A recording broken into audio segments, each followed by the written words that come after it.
Leute sagen mir, Max, es schmeckt nach Frühling. Schmeckst du es? Was für es schmeckt nach Frühling? Ich meine, ja, es wird schön Wetter, die Vögel sind wieder am Zwitschern. Ich liebe übrigens Vögelzwitschern. Aber was für Schmecken? Es schmeckt doch nicht nach Frühling, meine Damen und Herren, oder? Oder habe ich einfach einen an der Birne? Ich meine, ich verstehe ja, wenn man irgendwie sagt, okay, es schmeckt nach Regen. Und das schmeckt ich nicht ganz zu 100%, aber irgendwoher check ich's. Aber wie kommen die drauf, dass es nach... Wie schmeckt Frühling? Meine Frau auch letztens so, oh mein Gott...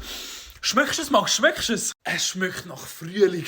Ich am schmecke ich so nach Furz, nach Döner, nach irgendetwas Feines zum Essen. Ich so, ja, was? Sie so, ja nein, schmeckst du es nicht, der Frühling? Er ist da. Ich so, was? Wie bitte? Also bin ich der Einzige, der das nicht schmecken kann? Es gibt ja auch Leute, die können so Waldboden und so schmecken. Ich meine, ich check das mit Wald. Wald schmeckt anders als keine Ahnung was. Aber was für Waldboden? Bitte schreibt in die Kommentare, ich bin nicht der Einzige, der nicht Waldboden und Frühling schmeckt.